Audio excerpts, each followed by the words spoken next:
Welcome to the Great Detectives of Old Time Radio. From Boise, Idaho, this is your host, Adam Graham. If you have a comment, email it to me, box13@greatdetectives.net. Give us a call, 208-991-4783, and become one of our friends on Facebook, facebook.com/Radio Detectives. Well, today's episode is brought to you by the financial support of our listeners. Well, now it's time to get into today's adventure of Frank Race. This one is called The Adventure of the Fourth Round Knockout. The Adventures of Frank Race, starring Tom Collins.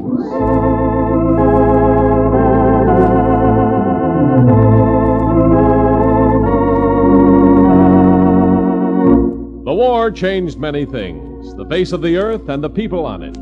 Before the war, Frank Race worked as an attorney, but he traded his law books for the cloak and dagger of the OSS. And when it was over, his former life was over too. Adventure had become his business. The Adventures of Frank Race.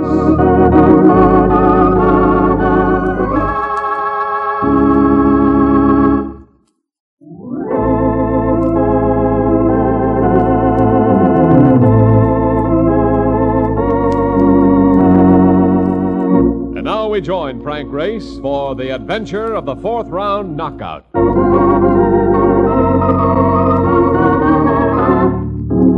If it ever came to a war between Brooklyn and the rest of the world, I'd be tempted to bet on Brooklyn.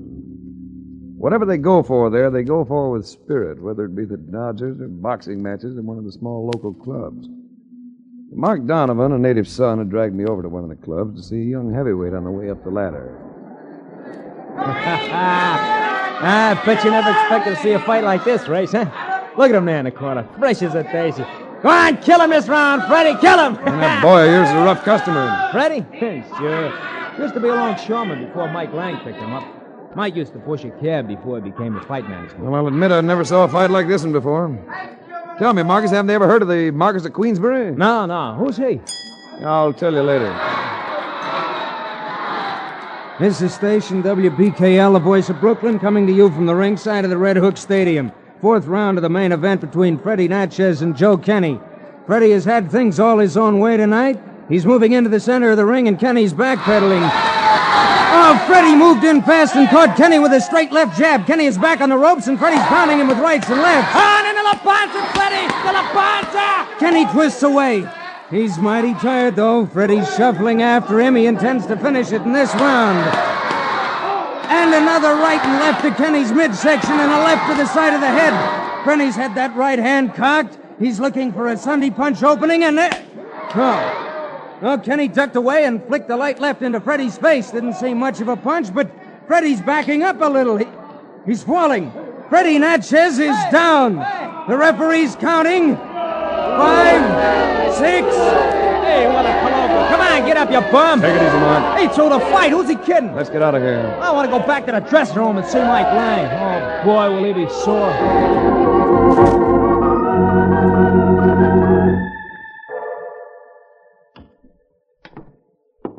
I wish Mike would come out or let us in or something. You said he'd be out as soon as the doctor got finished with Freddie. Doctor?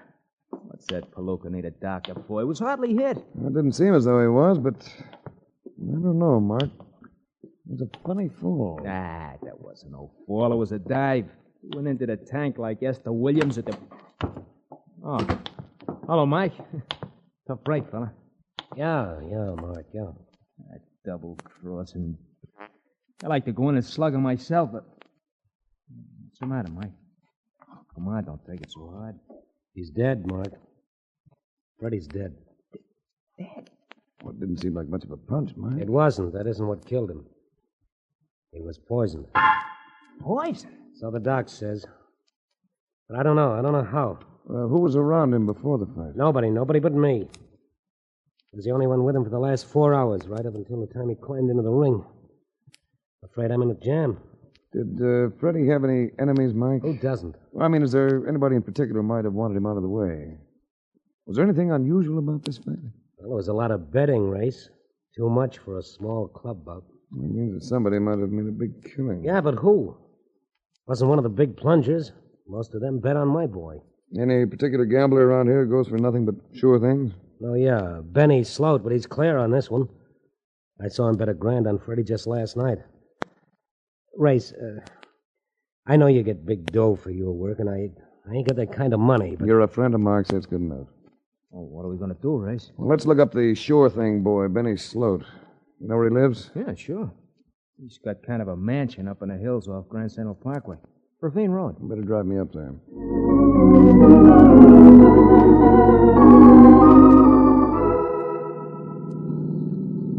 Benny Slott.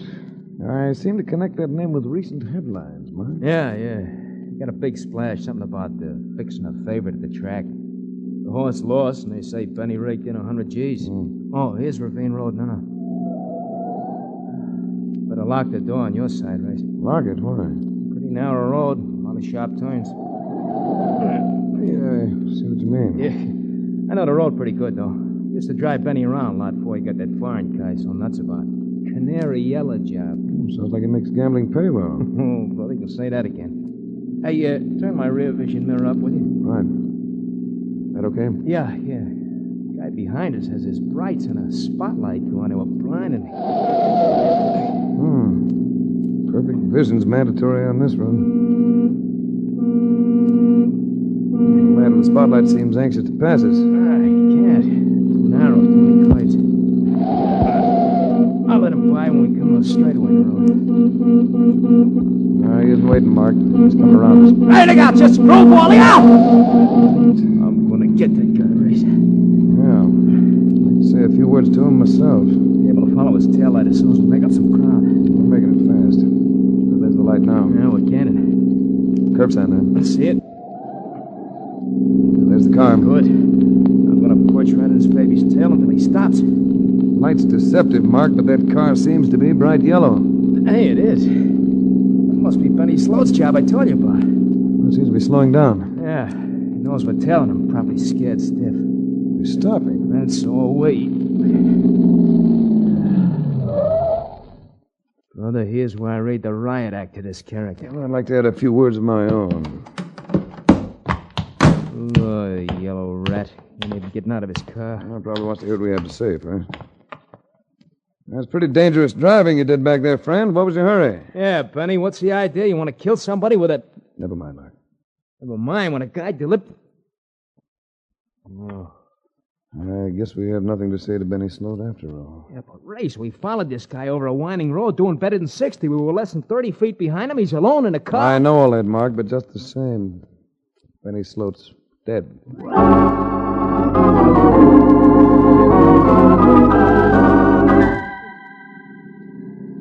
Look, Race, maybe we ought to call in the cops. Now, they'll come in soon enough. I'd like to clear Mike Lang before any arrests are made. All right, you're the boss. It's Benny Sloat's house now. Go on, I should come in with you. No, you make the rounds of the gambling hangouts. See if there's any talk floating around about the fight, the gambling part of it. Right. I go back to my apartment and wait for a call from me.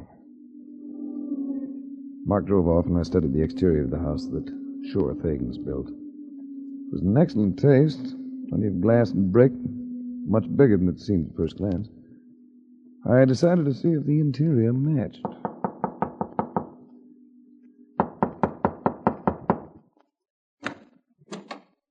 Yes? One look at the woman in the doorway was enough to tell me who had provided the aspects of good taste in the life of late Benny Slott. Fashions from Paris had taken care of her dress, but they didn't come close to what nature had provided for the filling. Here was a woman no man could ever whistle at. It takes breath to whistle. May I help you? Is this the Slott residence? Mr. Slott isn't home. No, he's as close as he'll ever get, though. May I come in? Well, I'm not selling anything, really. I just want to discuss a dead man I found up the road. Come in. She snapped the light on as we went into the living room. But the room wasn't empty. 2 glasses were on the coffee table in front of the fireplace, and a slightly balding man was sitting stiffly on the divan. Mr. Race. Frank Race. Mr. Race, this is Mr. Honigman. A pleasure, Mr. Race. Hello. Mr. Honigman was just leaving. Yes, I was just leaving. I'll send you the statements in the morning, Miriam. Mr. Honigman is our investment counselor, Mr. Race. Oh, very interesting business. Oh, rather dull, really. Facts and figures. Most people just aren't cautious enough to handle their own affairs. Does anybody have a match? Allow me, Miriam. Look out, you clumsy fool! There. It's out. No harm done. Burn yourself, Honigman? No, the whole book of matches just flared up in my hand. Well, it's a bad habit folding the cover over behind the matches. Yes, stupid of me. Well, good night. Good night. Good night, Honigman. Now, Mr. Race. I was driving along your road with a friend. A man in a yellow car almost drove us off the road. My husband? An exceedingly heavy man, about 50. Not heavy. Fat. And 55. But you're... 22, Mr. Race. We followed Mr. Slott. When he reached his car, he was dead. I could still use a light for this cigarette. What makes you so emotional, Mrs. Slott? I asked you for a light, Mr. Race. Of course. Here you are. You'll forgive me for being so old-fashioned about dead husbands. Thank you for the light. Welcome. Now shall I mix us a few martinis and get some dance music on the radio? You needn't be sarcastic, Mr. Race. My husband's death is not unexpected. And it's neither a shock nor a loss. Why not unexpected? Well, he's had a very serious heart ailment for many years. Well, that could do it. But I don't think so. You see, I've had a sneaking suspicion that's grown a bit stronger since I came in here. What do you mean? I think your husband's been murdered, Mrs. Slott. Just as Freddie Natchez was murdered in the ring a few hours ago. Oh. You ought to put on some fresh makeup. You're pale. Your hand's shaking just a little. Oh, isn't that understandable with my husband dead? He was dead when I lit your cigarette a moment ago. It must have been his heart, Mr. Race. What motive? Motive? Well, let's take yours, for instance. Mine? You obviously hated him. Well, so did a lot of other people. Yeah, I'll take your word for that. Benny made my life miserable. I had orders to stay away from other people, men or women. I wasn't even allowed to let anybody into the house unless he was home. Including Honigman. Oh, Honigman's different. Not the romantic type, huh? Benny was a jealous fool. I think that's a story you'd better tell the police. I think I can convince you that isn't necessary, Mr. Race, if you'll give me the chance. There's something I'd like to show you. What? It's in this drawer over here. Does this convince you, Mr. Race? An automatic pistol. Well, that's always convincing. I'm not going to have you involving me in this. Do you understand? An automatic demands a lot of respect and complete attention. Mine was distracted momentarily by a movement outside the window. You needn't look for help, Mr. Race. This house is quite isolated. I know it is. You said your husband had enemies. Do you have a choice few of your own? Why? May be very important to know in the next few moments. Do you know how to use that cannon you're pointing at me? I assure you, I'm an expert. Let me have a demonstration. Do you think you can hit that lamp, put it out quickly? What are you getting at? I'm not sure, but I think I'm trying to save your life. Don't look now, but there's a man outside in your garden. No, don't turn. He has a rifle, I think. Harry Connors. I don't know if he's going to shoot you or me. If it's you he's after, it might be to your advantage to get rid of that light.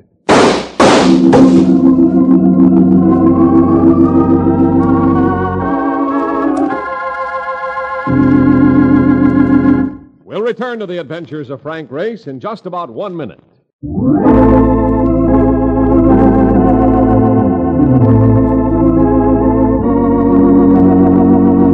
And now back to the adventures of Frank Race.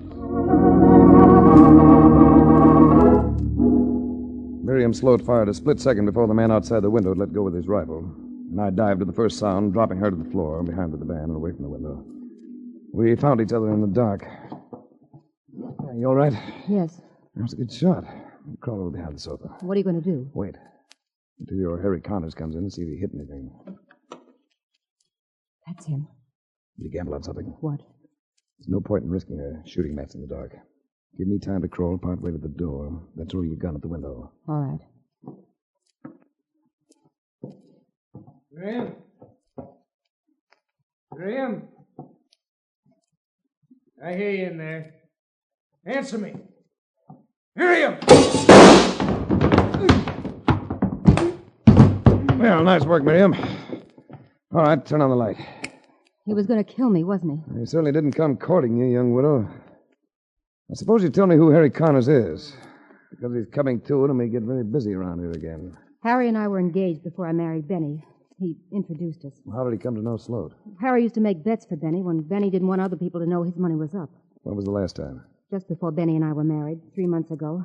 They had a fight. About you getting married? Yes. Harry said he'd kill both of us.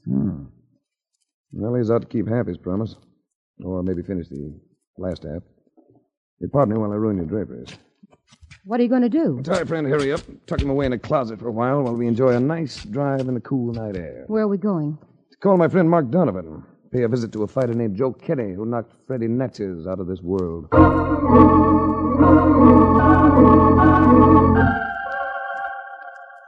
Is Kenny's joint right here?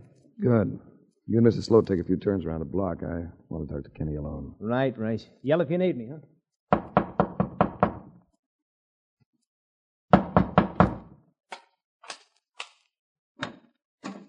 Yeah? Benny Slott sent me. Come in. Look, if Benny wants me to front for him and not just kill him, tell him I'm not going to do it, the dirty double-crosser. Benny doesn't want you to get excited. Excited? What's the matter? Was he too yellow to come up here himself? I don't want to be mixed up in this. Poison, murder, it ain't my line. Well, something went wrong. Yeah, you can say that again. I'm set up to take a dive in the 6th. And then Freddie curls up and dies on me in the 4th. Well, Benny says you'll get your money back. I better get it back. Every cent I had after 11 years in the ring. I'm too old. I was willing to make one killing, but not the kind Natchez got. All I wanted was dough. All right. Just don't talk and you'll break even. I'll talk, all right, if anybody starts to finger me at the inquest. Benny's too smart. We're all supposed to be betting on Natchez. But I know how he switched his action to me, placing his dough against mine and everybody else's. He bet $1,000 on Natchez. Yeah. I should have gotten wise right then. Benny wouldn't bet one lousy grand on a sure thing. You know him better than that. Or do you? What do you mean? You're not one of Benny's boys. I never saw you before. You're a cop. No, You're a cop. You're trying to frame me. I'll take it easy, Ken. No, you ain't getting me. He came at me like a bull. He was an old fighter, and his reflexes were just trifle slow, but he could hit. Caught me one under the heart, and my knees buckled. But I caught him behind the knees and dumped him to the floor. I ground my heel into his shin as he got up. He jerked forward slightly, and I planted one low in his stomach, and I let him have an elbow on the side of the jaw. And I pounced on him as he fell. All right, now, Kenny. Don't move or I'll break your wrist. All right, cop. You got me. I told you I'm not a cop. I'm investigating for Mike Lang, Freddie's manager. All I want is to save his neck. You on the level? Yeah. Now, can we get back to a normal conversation if I let you up? Okay. You said that you knew that Benny switched his action to you and cleaned up by betting on your win. Well, Benny's dead. Huh? He's dead? Yes. And the key to his murder, and Freddie's, is the man who placed the bets for Benny. Now, who was it? Well, I don't know for sure. I don't even know his name. But there was one guy. What did he look like? It was about 5... Here, look out!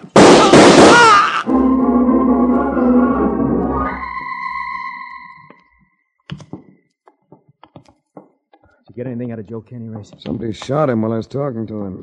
Holy cow. Look at you. You look like someone's been using you for a drum. I'm all right.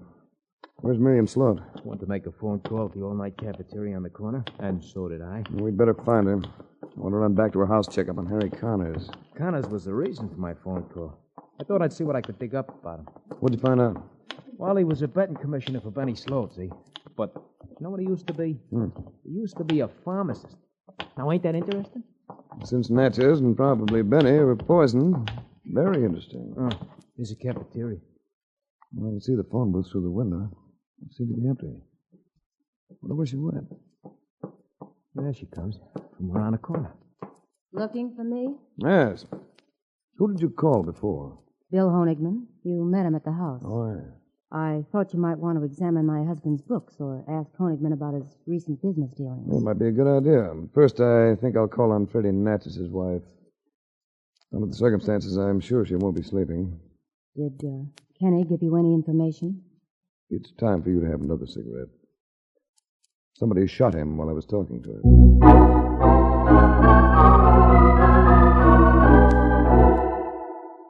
Anybody at all your husband saw just before the fight, Mrs. Natchez? No, only Mike Lang. But Mike wouldn't hurt Freddie. I know it wasn't him. You know it and I know it, but the coroner's jury won't. You've got to think. Well, somebody wanted Freddie to throw the fight, but that was earlier in the day. Besides, Freddie said it was just a joke. A joke? Yes. He was a real estate salesman, wanted to sell Freddie a house. Did Freddie act strangely before the fight? Different from other times? No. He wasn't so nervous like he sometimes got. Any reason why not? Well, he took something to calm him down. He even took a nap. What did he take? Some kind of a pill. He got it from the real estate fella. He must have took one himself because Freddie asked him if he took vitamins, and he said no, he had a nervous stomach.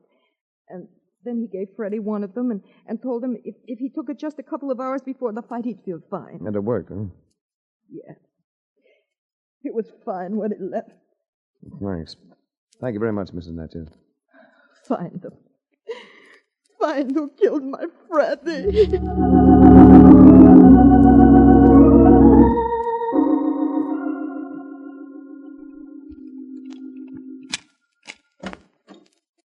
Come on in.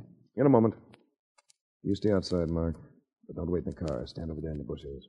Well, Race, are you coming or not? Be right there. I got you. Go ahead. Where's Mr. Donovan? He had to leave. I didn't hear the car. He probably carried it to avoid waking the neighbors. You go out of your way to make it obvious you don't like me. But I do. I like you very much. Well, you don't show it. I feel so alone, Race. I need somebody to hold me and baby me a little. That could be an invitation. Other men would like to have me in their arms, Race. She came closer.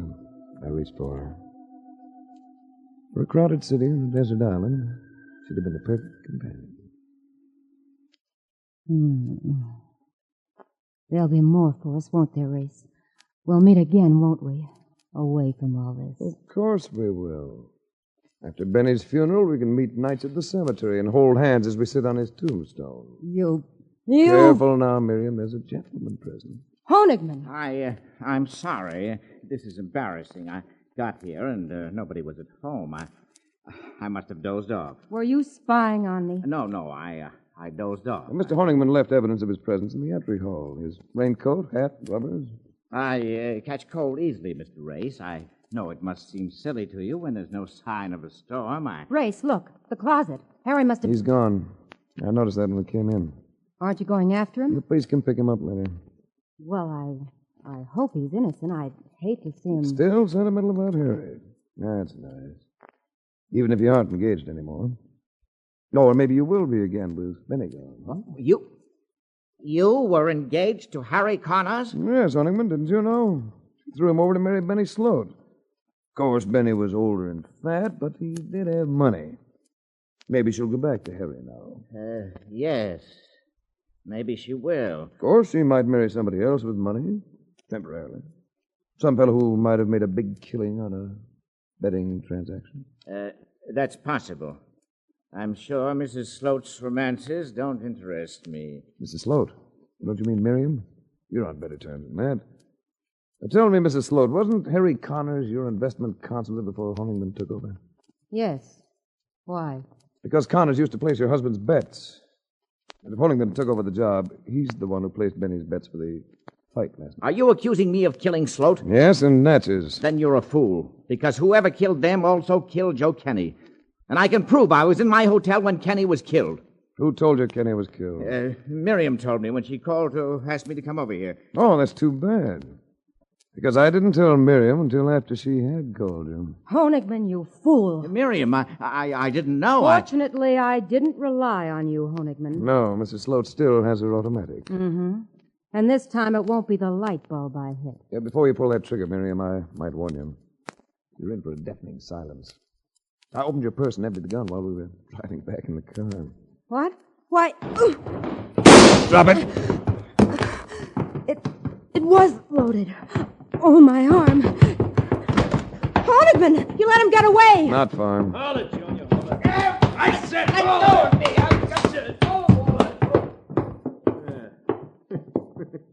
Imagine a guy like that trying to say no to me and my end rents. Can't get over it, though. Get over what, man? That dame there. Yeah, wildcat. But that sissy little guy, Honigman. Just the victim of a wild love. He wanted the money and sweet Miriam. I can figure how she shot Kenny, but how did she poison the others? Now, he's the type who has a pill remedy for everything. Only he had a few special ones made up for special people. Slow dissolving capsule with a delayed action. Possibly cyanide. I still don't see how you pegged him, though. You don't look like a guy who'd take chances. No, but he was. It always shows in some way. With him, it was the way he carries matches. He didn't follow his usual behavior pattern. Oh, what do you mean? He bent the cover behind the matches and they caught fire. A careful, conservative person wouldn't do that. Oh, what do you know? I better call the police, Mark. And call Mike Lang, too. Tell him he can go to sleep now.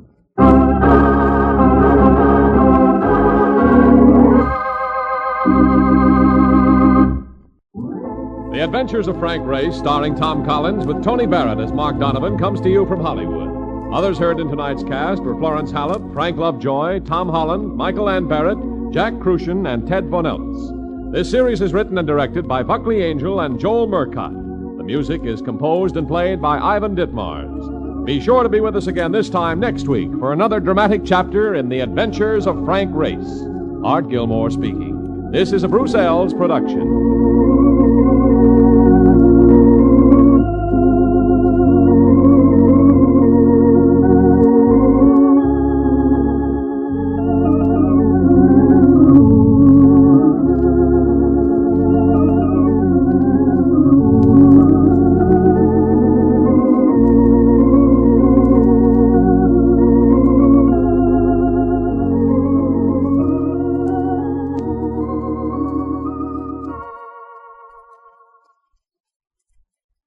Welcome back. Well, another great supporting role by Frank Lovejoy, who we'll hear in a starring role when we get to Nightbeat, where he plays Randy Stone. Also, love Mark Donovan is this representative of the Golden Age radio vision of Brooklyn. It is a somewhat raucous place, but in a mostly friendly, benign sort of way.